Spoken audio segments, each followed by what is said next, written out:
Welcome back to the LTA. Playoffs are here, and so are fearless best of fives. Today, we have another battle to decide who stays in the upper bracket and who gets knocked down a notch. Last week, Yuuji had a strong debut with TL as his teammates set him up for success, and Coach Spawn's in-person presence continued to bolster the squad's performance. Cloud9 had the opposite experience, though, as their eagerly awaited battle with FlyQuest resulted in a swift and merciless defeat. Can Team Liquid keep their momentum going forward today, or will C9 bounce back and prove that last week's missteps were just a bump in the road? Let's find out. Team Liquid versus Cloud9 starts right now. I'm Captain Flowers, once again joined by Kobe and Azael for this one, and I am hoping that here in the LTA we get our first fearless Game 5 here today. We're on the hunt for a Game 5. We'll see if Team At the very least, 4 games, right? At the very least. Let's shoot for the stars. Same for 5. Let's go 5 here. C9 versus TL. This one should be a banger. Let's get right into the draft then. One thing that we always mention that is always kind of a damper on the TL side is that they always have to ban Yone red or blue. Yeah. It's been a big thing at internationals and stuff. They very commonly also follow it with Gwen, especially like their last series versus Cloud9. They throw that one at Thanatos. So a lot of these TL bans, even though they're on red side now, will look fairly similar from blue side too. They're kind of pigeonholed. All right, the third ban for TL will be the Ahri. Meanwhile, on the other side, Kalista, Pantheon, and Rumble targeted for removal by C9, and they will first pick the Vi. I know that there's probably a lot of C9 fans out there not too happy with the start of this draft. I mean, I think when they go Vi that early, they're very likely to just go towards Vi Taliyah, something like that, right? I do think that's really strong. Obviously, the Ahri pairing is already taken out, but Taliyah could be used as a bit of a denial pick here. Pantheon is gone, Vi is gone, so some of those best jungle pairings aren't there, but you can still go Taliyah Xin Zhao or something along those lines and have it be just fine. Yep, 100%. Don't want to give over the Taliyah after the Vi's already been first picked, so they will take that away. APA talked about it on the recent Pros podcast as well. Like, this champion is just busted at the moment. It's also one of his best, so pick that up and get Yuuji an attack damage jungler. Yuuji is, by his description, the carry jungler of the two. He mentioned like the Naafiri and Wukong and stuff as well, which to me, I'm like, well, Umpty also played Naafiri and he did carry with it, but we'll see here. Getting that Naafiri is always a good thing. His birthday, happy birthday. For a jungler right now. All right, the response over on the side of C9 is to lock in the Azir. Azir versus Taliyah is just the peanut butter and jelly of mid lane. They're always together, one versus the other one. It just seems like Do you like peanut butter and jelly, Flowers? I like anything until I have to eat it 75 days in a row. So I'm very thankful for Fearless and the fact that it'll only be one game here with these two, as the Varus is locked in for Zven on C9 side as well, and Team Liquid gonna put impact on a tank with the Sion. Welcome to LA, all the way from Texas. We got people flying in. Let's go. All the way. It's almost 6,000 miles, I think it said, to see CoreJJ. We got people flying in from Texas, so welcome. Hope you all enjoy the show. And we got the Sion here for impact. I think it makes a lot of sense. Rumble was already taken off the table for him. They can throw a couple protection bans here for that Sion to try to deny Thanatos. Wibo talked a lot about their matchup against C9 and how his role was really just to neutralize Thanatos. He thought that was the key to actually beating Cloud9. And we'll see if TL does try to replicate that. And Bessa, one of his best champions, that's going to be taken away. And the Gwen's already gone, so those are two of those ones that people kind of like playing into tanks. And we'll see if they're going to take away something like the Jace as well to try to limit him a bit more. Yeah, exactly. Trying to take down Thanatos, neutralize basically the biggest carry player on the team. Although a lot of the other players have been stepping up recently.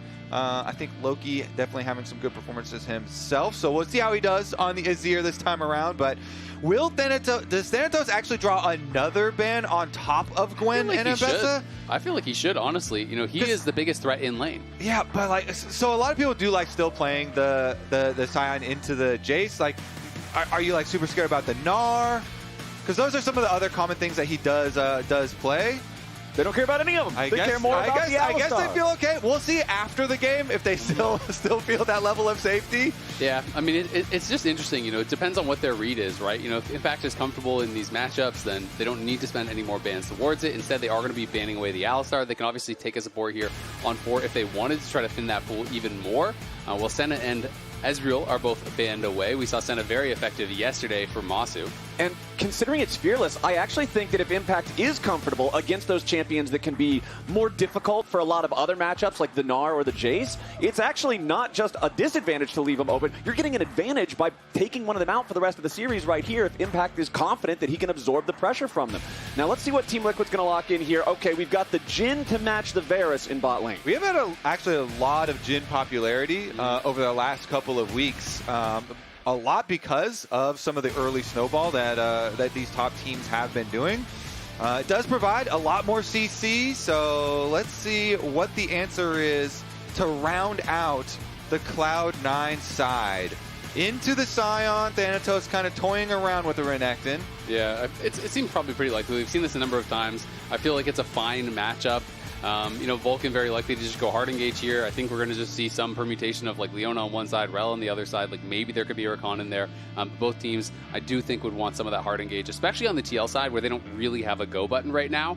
At least Cloud9 does have Vice. They have some more flexibility, but Rel makes a lot of sense. You kind of just choose what side of the engage matchups you want. I feel like that's always the first couple games in Fearless is going to be like, okay, you have to get through Nautilus, through Rel, through Alistar, through Leona, and once those are gone, there's more flexibility unless you're going towards something like Lucian Melio or Lucian Nami. Yeah, Team Liquid kind of thinking about, okay, so Cloud9 do have a lot of dive. They have Vi, which they start out with, plus the Rel, plus Azir moves there, so what can we do to deal with that amount of dive? Of course, Taliyah rocks are always a good example, but they get that primary engage that you're looking for. Rakan's way quicker than the Sion coming through, so Sion plus Rakan is always a really nice combination. You get the quick moving skinny guy and then the big moving train coming afterwards. I just always feel like you need some sort of point and click, some sort of hard engage to be able to set up APA here on this Taliyah. Of course, you can hit seismic shoves, unassisted, but it is so much easier, so much better in these 5v5s if you have that threat of just the R flash from CoreJJ and APA follows it right up to get 100-0. I want to see, after we got Whippo's Renekton performance yesterday, that Renekton was with like a 7,000 gold advantage, way more tanky than the Sion.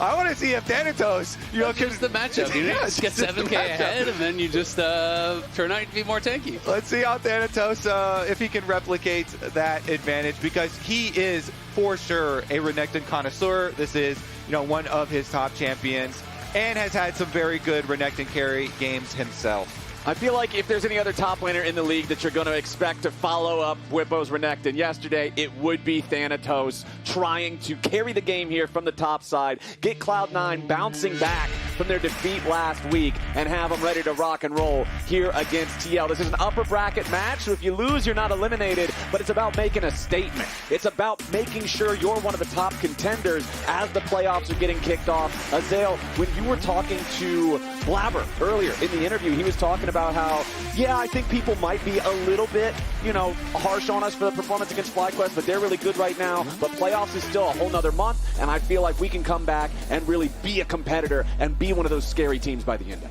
Yeah, absolutely. I mean, it is so important getting in all these games, especially because we only had one best of 5 last split, right? Most of these teams didn't play a single best of 5 in Fearless yet on stage. So they have got to adapt to this. The more games you get here on stage, the more deep Fearless series you actually have, the more adept you're going to get to it.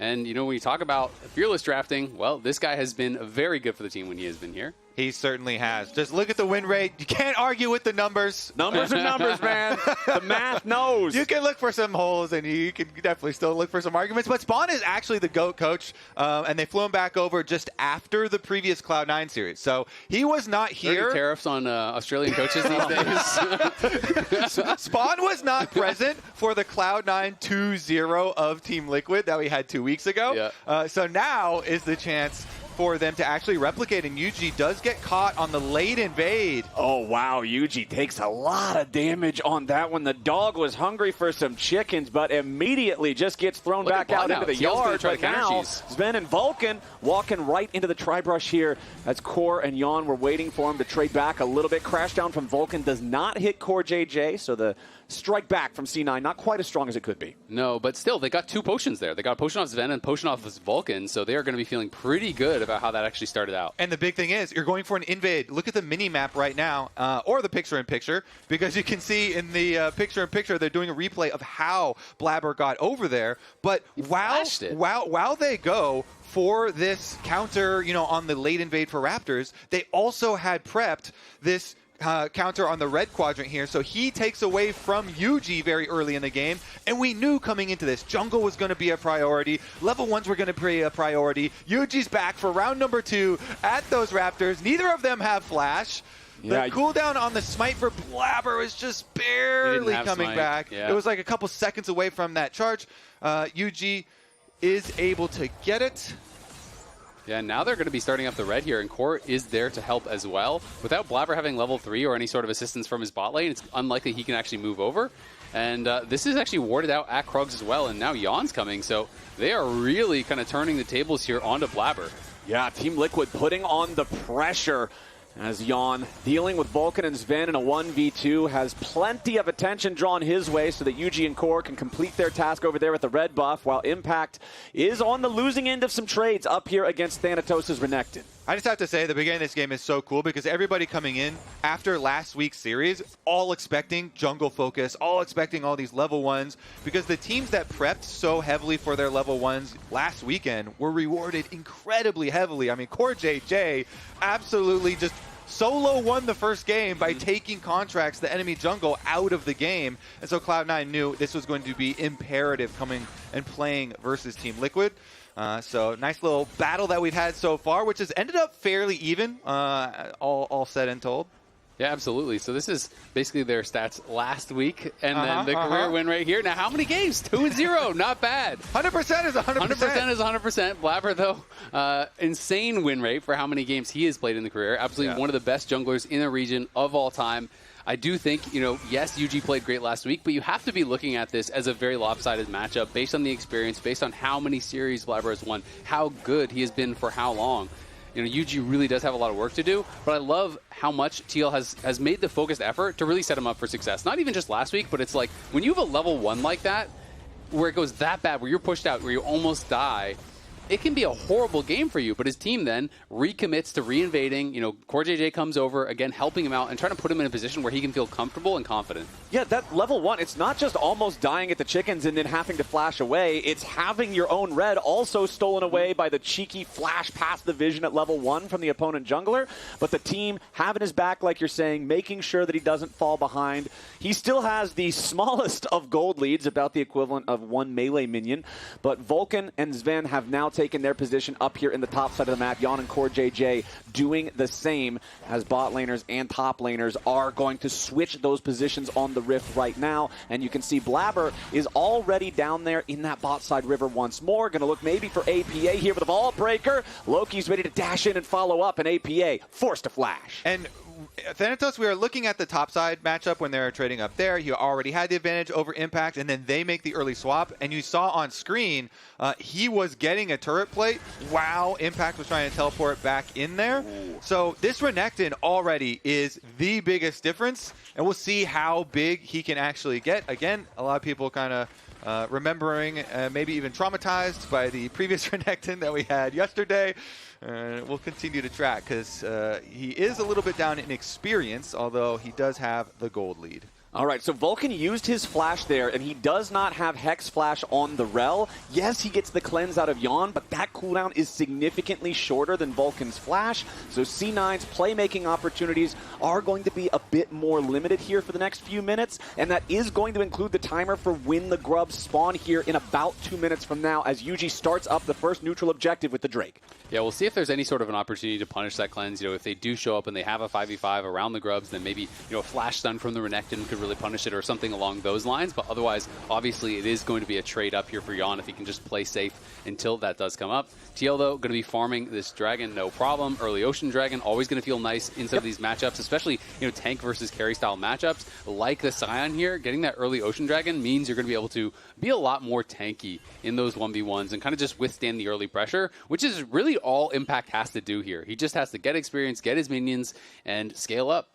It is worth noting, Impact used his ultimate to make a tempo play to get back down to the bottom lane and try and push that wave into tower, but it was a cannon wave, and so Thanatos actually only missed one singular melee minion walking back, and not a lot was gained there, and now the minions in front of tower has it frozen. He's got it in a very dangerous spot for Impact, so Impact trying here to push on in and actually crash the wave. Well, Thanatos there gives a little bit of punishment on the way out, and just continues to have a pretty good early start for himself. And that was actually pretty nice by Impact. It's one of these small things that I think sometimes people don't really think about, but one of the best ways to actually, break a freeze like that is to force your opponent to trade onto you in the wave, right? So Thanatos goes forward, you hit him with a slice and dice, you hit him, the Q goes through the wave, and that kind of breaks that. Loki's going in for APA as Blaber's there for the follow-up, and remember, Taliyah's flash was already spent earlier. Blaber makes a repeat visit, and Loki gets first blood.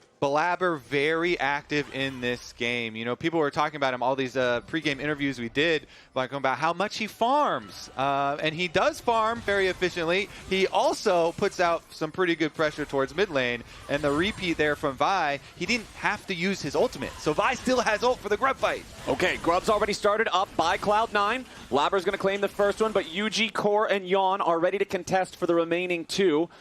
Loki's basing, so they're just going to give it up, I think. No, now he canceled his base, so maybe they're at least thinking about it, but APA had TP'd back, and maybe they were just feeling that the resource difference there was too large. Impact almost has his ulti as well, so Thanatos has got to be careful. Yep, Thanatos popping the Dominus just to make sure that he has plenty of HP to continue to survive the encounter down here. Yuuji with total control over that Grub pit has already claimed one for Team Liquid, and it looks like nobody from C9 is going to be around to try to contest that third Grub. So 2-to-1 split favoring TL with the Grubs. They also got that first neutral objective in the Drake that we mentioned earlier, so 2 out of 3 already completed for the feat. I'm going. I'm looking. Short. He dead. He dead, nice. Nice, guys. Nice. You want to do Is two? Grub still fine? I want to do one. Those are just efficient comms. I'm going, and he's dead. Okay. all the important updates. Yep, and you heard they had planned there. Zven was asking, do you want to do 2 Grubs? Blaber says, nope, just want to do 1. And then he's going to go back to farming. So is able to get that. And, to touch back on what you were talking about earlier, I do feel like we've seen a number of interviews where, people are talking about, pros are talking about Blaber or Inspired, and they're like, yeah, they just farm. They don't really do that much. And I feel like it's such an oversimplification of how they're playing the game. Because to me, jungling has always been, and probably always will be, about efficiency. It's about how you spend your time, right? Yeah. So it's not like they're just farming. They're farming, but then they're finding windows of opportunity where they can put pressure on the map, where they can cover waves, where their opponents need to, push out. They can be there for a counter gank. They're always there at the right time while keeping their farm high, and that is just being a good jungler. Yeah, it's about minimizing the opportunity costs, right? Always finding that value play, as Impact seems to not be struggling a whole lot, really, against Thanatos on the Renekton. Yeah, he's down a couple hundred gold, but it's nothing super severe. He's still up very slightly in EXP as well. I will say often, when it goes into this kind of matchup and, Impact stopping for the Bramble Vest here, Thanatos is going to be pretty strong when he gets one item. He spent his gold on Cull early on, right? So if you get towards Black Cleaver or whatever, on that one item, you can start to then bully the Sion again, usually. But Impact definitely has stabilized, and as long as you can get through the early levels without just getting slammed, even if you start losing the push, it doesn't matter. You're going to be able to hold at your tower just fine.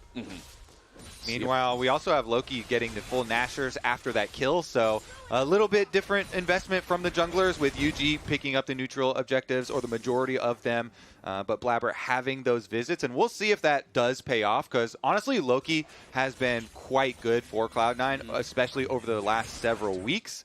Especially on this champion. He's very comfortable on the Azir, and it's going to be an interesting one to track. And this was how the matchup went last time these two did go head-to-head. Thanatos, playing the Gnar into Impact's Yorick, was able to actually Flame Horizon him, definitely got the better of him, in the 1v1, in the laning phase. And now it's interesting to see, what the read is here for TL in Game 1. Obviously, Impact people talk a lot about how he's better on tanks and kind of his specific carries. Thanatos is also quite a meta player. Like, he plays a lot of the standard champs. So it'll be super interesting to me to see where these players go if we get towards a Game 4, Game 5. Where are they going to take us as far as their champion pools, and what would their comfort levels be? Those conversations are one of the biggest reasons why I want Game 4 and Game 5 in these Fearless matchups. It just becomes so much more interesting as now CoreJJ with a big engage on Loki in mid, but it's not enough. There's not enough follow-up damage, and Loki's still alive with about 1/3 HP remaining. That was Core's flash, that was Core's ult, that was a lot of resources used for TL to not get away with a kill or even a flash from the C9 mid laner. One thing though, Loki has no TP, so if they want to actually fight this dragon, he is going to be down quite a bit of health. You can see Impact tried to walk through and potentially proxy there, but Thanatos stunned him under the tower, so it prevents him from getting that proxy. So now if Impact roams with his ulti, he's going to lose tower plates up on the top side. So it was actually really critical that Thanatos denied that proxy angle there from Impact.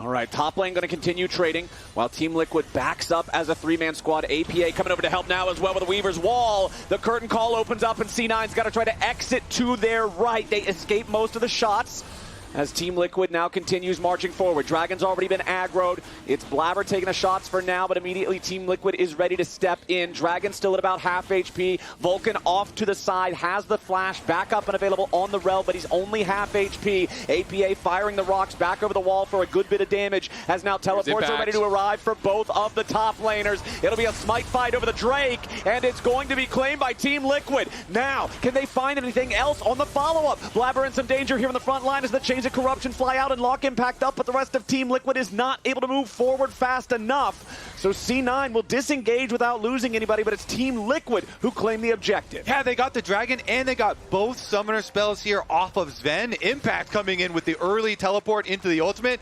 I thought it was going to be even worse for Cloud9 with the sandwich there, but Loki is able to Azir ult Impact on over back to his own side. But still, having no summoner spells left on the Varus after this Dragon as well could be detrimental. Again, Cloud9 started this fight out with the lower end of health bars, but Impact coming in first here definitely has a very large effect going straight towards them. So 1068 to 0. Both of them just smote at the exact same time pretty much there. And yeah, I mean, Impact comes in, as you said, I agree. It could have went a lot worse for them. When you see him on that flank, you're getting definitely nervous for C9. It did seem like there was a little bit of maybe miscommunication between Loki and Thanatos, because Thanatos was moving forward to try to attack Impact as he got Azir ulted out. And Thanatos clearly wanted to try to look for something, you know, TPing in, had his first item, was feeling strong, but not an angle for a fight there for C9. And TL going to be really comfortable about how this game is starting up, especially when it's Mountain Soul. If you can work towards that with this sort of Sion as your front line, he's going to be invulnerable. Okay, so Thanatos does have that first item that you mentioned, also has one stack left to clear on the Cull, so about to get a payday on that one too. So we are approaching that point where the Renekton could be a big threat if we get to see him in one of these fights. The next fight likely to happen, of course, would be the Rift Herald spawning here in just about 30 seconds. And it's going to be dangerous because, like we're talking about with Zven having both summer spells blown, this is a Varus with no mobility. So you're playing versus Naafiri here. That thing can destroy you. You have Taliyah that you have to worry about with the wall coming through. It's like CoreJJ on flanks as well. Zven has to be so careful with his positioning, but they're actually teleporting the Taliyah down to bottom side here. Okay, Impact going to lead the charge as they go in for the tower dive, but Seismic Shove sidestepped as Thanatos then slices through the unraveled earth. He'll tank the stun just to get the extra distance. Yeah, and Impact had about a second or two on the cooldown of his ultimate. Otherwise, I think when APA comes in, you just use that ulti for the stun. You get the Seismic Shove off of that, so just didn't quite have the timing. And meanwhile, Loki's going to be pushing on top side. Impact does not have his teleport. He could ult up there, but this is going to cost them the Herald very likely off his extended play. Team Liquid thinking about maybe looking around up here, but it is pretty dangerous. C9 have control over the top side river. They got 4 players nearby, and Blaber has already claimed that objective, but APA is putting in a lot of damage on the bottom lane tier 1 turret. The top lane tier 1 for TL also under some pressure here, but not nearly as much. Thanatos just barely clearing out the wave in time to prevent APA from taking bottom tier 1. But now that Yuuji is here, Thanatos is forced to step back. APA is allowed to move forward, and its first turret this game going over to TL. Well, they just got the flash off Yeon. Blaber caught him walking through the jungle there on a dangerous path and does punish him. Insta-flash from Yeon, respecting there could be other C9 members there. Yeah, TL had made the call pretty early to send Yuuji to go steal away that red buff and like commit to the bottom side. So their call was, you know what, we're going to give the Rift Herald, try for a kill. At the very least, you know, we'll get red side jungle, counter jungle, and the first tower for themselves. But it did end up costing quite a bit with also losing the flash off of Jhin. You know, Zven's kind of dangerous timing window that we were talking about is coming to an end, and Yeon's is just beginning. And I really like the fact that they went for that tower play because Team Liquid had already secured 3 neutral objectives for the first feat. There's only 1 kill on the board 16 minutes into the game, so nobody's near the one for PvP. But then they get the first turret. They immediately secure the empowered boots. Nice little bit of extra strength here early on for a game where it's so close, anything can really tip the scales in one side or the other. Yeah, I mean, it's not game deciding by any means, but it is very big. You know, they're quite nice ever since the change where they made the boot upgrade cheaper. It is something that you'll see basically upgraded from pretty much every player every game at this point. So definitely going to be happy about that. Having that little bit of additional move speed and combat power can be quite nice. All right, let's see if we're going to get a fight as we look here towards the mid lane. Team Liquid going in as Blaber has to flash away the seismic shove from APA. Too much of a threat there onto the jungler. C9 knows that this next Drake is about to spawn here in 30 seconds. They cannot afford to lose Blaber before that. But now that he has no flash, it could be a real dangerous fight. Meanwhile, Impact proxy farming the entire time up here in the top lane. These are very good choices from Team Liquid, all revolving around the immediacy of the spawn of this dragon. They want to look for some big flash cooldowns before the fight. They blow Blabbers. Then Impact gains tempo by proxying the early time on rotating over, and now he can ult down the river. The question is, do they feel confident to fight with Yeon having no flash? He's going to be quite vulnerable. Okay, C9 have started up the Drake. Thanatos ready to teleport in and join the rest of the squad. 5-man unit from both teams ready to contest this third Drake. Already got it down to about half HP. Blaber still working on it. Zven providing additional DPS. And Team Liquid decide they're not going to go in. They will not contest for this. And C9 take the Drake. Yeon's pushing mid lane, so they're trying to get the tower trade. Big engage coming out from Vulcan, but he doesn't find anybody. Now C9 trying to continue the follow-up, but it's not there. Team Liquid successfully disengage. And the C9 aggro does not pay off. Impact still keeping everybody away there with a nice use of the Decimate for zone control. The only person that's really taken some damage is Impact and CoreJJ on the Team Liquid side, but they both still have more than half HP. Yeah, they will be able to just walk it out. Vulcan looking for an aggressive engage there. Does get the flash off of APA. They're not able to knock down CoreJJ with that, but briefly now, TL will have no flashes on either of their main carries. And C9 does get the dragon, does defend their tier 1 mid, so I'm going to be pretty happy about how things went there overall. It's a very, very even game. 100 gold, 200 gold separating the teams right now. 1 dragon is the only advantage, really, for TL, plus that feats of strength. So both teams, it's going to come down to execution. And this is often how best of 5s goes. Game 1, teams are kind of feeling each other out, getting some of those first game nerves out. And usually when it starts getting explosive, it starts getting really explosive. Yeah, a lot of the trades so far in this game have been determined by like, oh, 1 extra summoner spell was here used. You know, like, oh, Thanatos did teleport to that fight and Impact just walked because he was proxying. But that's also a very small thing. If Cloud9 are fine just rotating the Azir up the top lane to push on that side, because Loki still has his, and they are. Bottom side, of course, Impact does get the early lead on the push for bottom side, so they will have momentum there, but honestly, I don't think it's going to turn into too much. Even though Otacon is spawning, that thing is... It's a large investment to actually take it, and the reward isn't quite as big as it used to be in the previous season, so... teams are a lot more trepid around this objective. Nobody kind of risking a lot to just start it up. And I like the fact that you use the word risk, because in terms of neutral objectives, he's also one of the highest risk ones because of how much damage he does, because of how powerful his armor and magic resistance shred is. If you make the miscalculation and aren't fast enough on killing him off and the enemy team recognizes it, you're in for a real tough fight. So nobody's going to push that issue too far just yet. Still just that not even 1,000 gold lead for C9. Only 1 kill on the scoreboard 20 minutes into the game. Somebody turn the Ring of Fire on. We need some PvP here. I think we're going to get it at this next dragon. I think the main reason TL didn't commit there was because they were missing the flash on Yeon. So if you go for an all-in fight here, you could get punished. But I want to talk a little bit more about Yuuji. If you don't know who this guy is, he is a 2-times winner of the NACL MVP, the Most Valuable Prospect Award. The previous winners being Busio, Masu, and Dokla, who all then won championships in the LCS/LTA thereafter. So the track record really is quite good for winning this award. And this guy won it twice. So the he's going to win twice. There you go. At least. The expectation is definitely very high for Yuuji. And it's going to be really interesting to see, is this really going to be a 6-man roster, or is it going to be, Yuuji coming in and just playing so well that he kind of demands that starting role? Well, he definitely could in this game, although we haven't had enough action to prove it.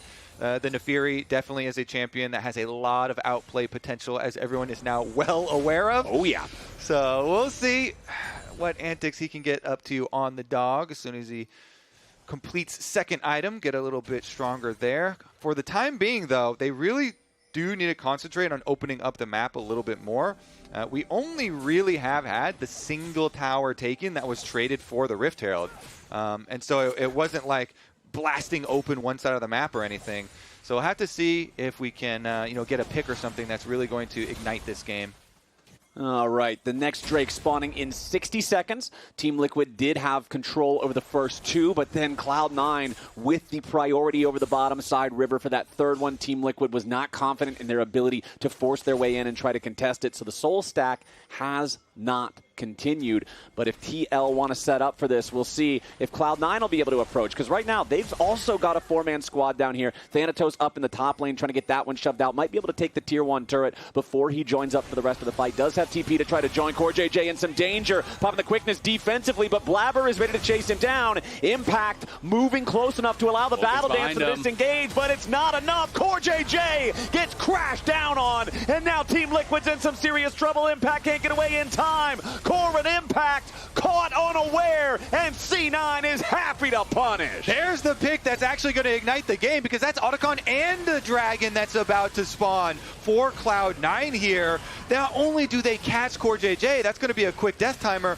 but getting Impact afterwards also is huge for C9. You look immediately, TL try and go into damage control afterwards. They try and push on the other side of the map. Yeon and Yuuji here in mid lane, but APA at least trades top tower for it. Yeah, he does get the top tower, but Thanatos got a top tower while they were actually doing those picks. So he killed top tier 1, then TP's down to bot. They get the bot tier 1, the top tier 1, 2 picks, Otacon, and they're now on Dragon. Impact's going to be respawning here in 5. He does have teleport, but he's got no flash, no ult. This would be a hard fight to take, but Yuuji's looking for it. Okay, Yuuji taking a little bit of damage here at the start. The Chains of Corruption do not find a target. Blaber can jump back over the wall here with a Vault Breaker. Impact using his TP to try to join up as APA wants to block off the C9 escape route. Vulcan almost hit by the seismic shove, but he steps out of the way. It's not enough to keep him alive as Yuuji gets the first kill of the game for Team Liquid. But the Drake and the Otacon have both found their way into C9's pockets. Such a close series here. We keep trading back minor things after every objective, after every pick. TL still able to at least scrap one kill back for themselves. Cloud9, though, really starting to edge ahead with that last run of play when they got the pick on a CoreJJ, turning it into a fairly good power boost for themselves. The timing window on them finishing the Dragon afterwards was quite narrow too. So here's a look at how they got CoreJJ again. When we started, you saw he was placing the ward up there by Raptors. That is a very deep ward. That is a very dangerous ward to go for.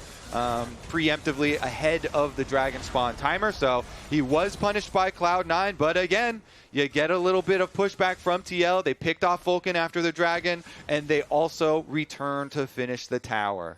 All right, so no more Otacon. No Dragons for another 4 minutes or so. Baron is about to spawn here in about 10 seconds. Impact gets jumped on by Thanatos and Blaber. They are locking up the Sion. The big meatball front line for Team Liquid is not tanky enough, and C9 just smacking for the disrespect. Yeah, he just gets CC'd up there for so long. Once the point-and-click CC is there, the Varus ult is always going to hit after. You have percentage HP damage coming through, and he just got shredded. Impact is killed like it's nothing, and he has no teleport, so Cloud9 can play very confidently on the map, try to get some vision out of here. He has no teleport, he has no ult, and he's about to have no mid laner. Loki going in looking for the solo kill on APA. C9 is coming to life now. That's actually huge because they control both side waves. Thanatos already pushing on the top side too. Impact still dead for a while. Now the other solo laner in the dirt. Baron o'clock. It's open season on Baron right now. The teleport comes out. Cloud9 will burn this down.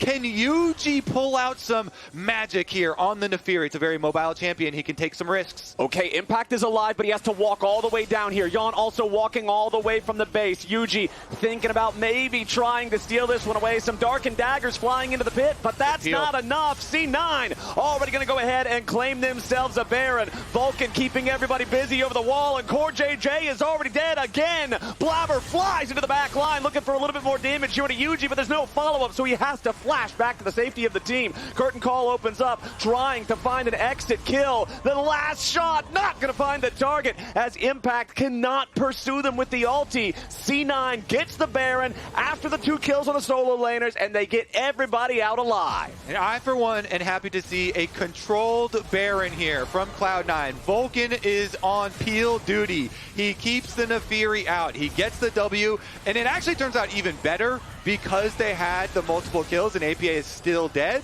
They can go and actually finish that one onto CoreJJ and even get more. Like Cloud9 here absolutely blew this game open. Yeah, able to get all of these major objectives back to back to back to back. Going to be feeling really good about it. And now, as we get back to live, they're going to be pushing with this Baron buff, trying to extend this gold lead. There's still all 3 of these tier 2 towers on the map that Cloud9 can look to take. You can see Thanatos is pushing up top lane, and Blaber's just going to be bouncing between mid and top while they use this Azir tower summoned up in mid to kind of have this point of power to attack this mid lane tier 2 as well. Yuuji and APA seeing if maybe they can find an opportunity for a pick here on Thanatos, who just casually walks right past the seismic shot, flashes over the wall. He's ready to turn this one on its head, and APA is heading to the graveyard. If he's not any careful about it, then he is. APA's already down. CoreJJ is going to go with them. Ever since that first overextension for the deep ward in the C9 jungle, CoreJJ's been dead more than he's been alive. You better be careful when you go and try and gank Thanatos. You know, he is not trapped in top lane with you. You're trapped in there with him, and they're going to destroy the base. They're going to destroy the base. They're going to destroy the top lane tier 2. They're going to have the Baron for another 60 seconds, and the Dragon's going to spawn then as well. C9 have total control over Summoner's Rift in this one. There was 1 kill on the board 20 minutes into this game. It was a 500 gold difference. 8 minutes later, C9 is up 9,000 gold. I mean, they've just made all the better plays, right there, the right place, right time, punishing every overextension, it feels like, from TL, really understanding where they're strong, when they're strong here. And Cloud9 have just created a massive gold lead with this. The death cap completed by Loki on that base. Now the Sterix completed as well. I think he's actually going to sell that and swap it over to the Death Dance. But 3 major items now for Thanatos and Loki. 3rd item through for Zven. Their carries are well and truly online.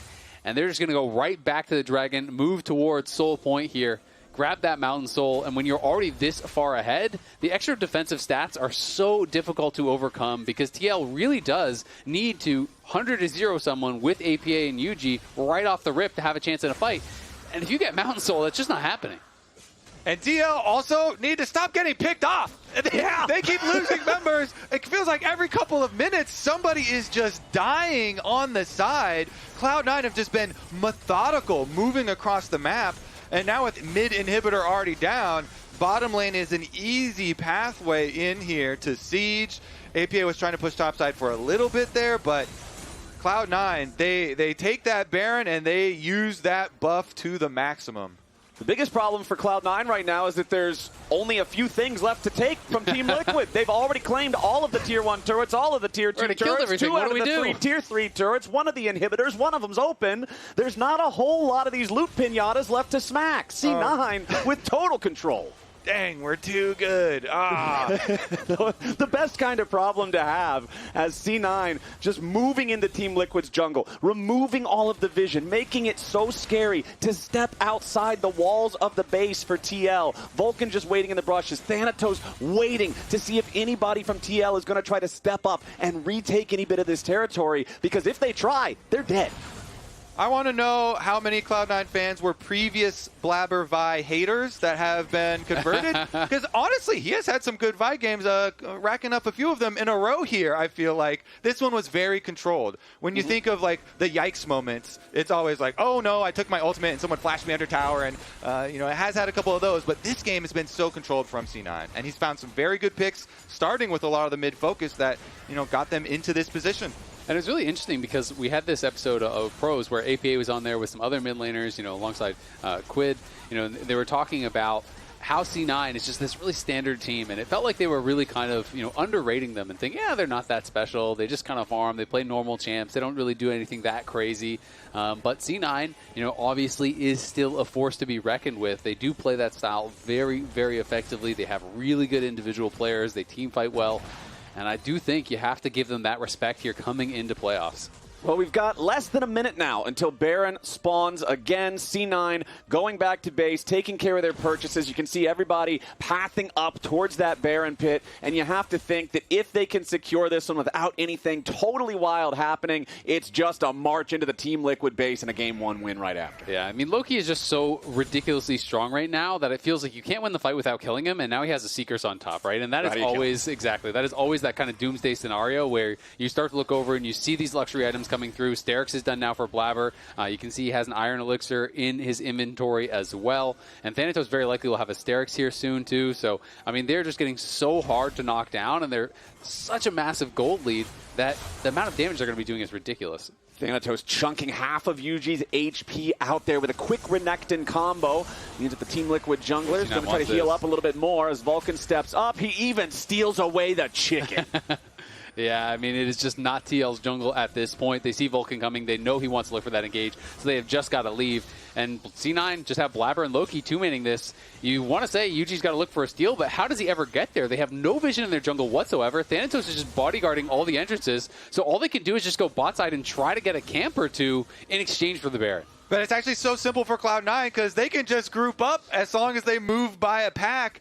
Nobody's going to get picked, and they can just go siege up with the Baron. The time is in their favor as long as they're patient here and don't fumble with a 10,000 gold lead, 3 dragon lead in front of the Nexus turrets. 20 seconds until the mid lane inhibitor respawns. The top lane inhib dead for a good long time now as Team Liquid is looking for their opportunity, their last defense here at the Nexus turrets. Weaver's Wall isn't going to do a whole lot here at the very start. CoreJJ jumping into the back line as Yuuji has found his way onto Zven, but it's not enough. APA is already dead, and Team Liquid's attempt is halted in its tracks. Impact drops next, and Loki flies into the back line for the Emperor's Divide. A double kill as Yeon falls. Team Liquid is erased off Summoner's Rift, and C9 dominates Game 1.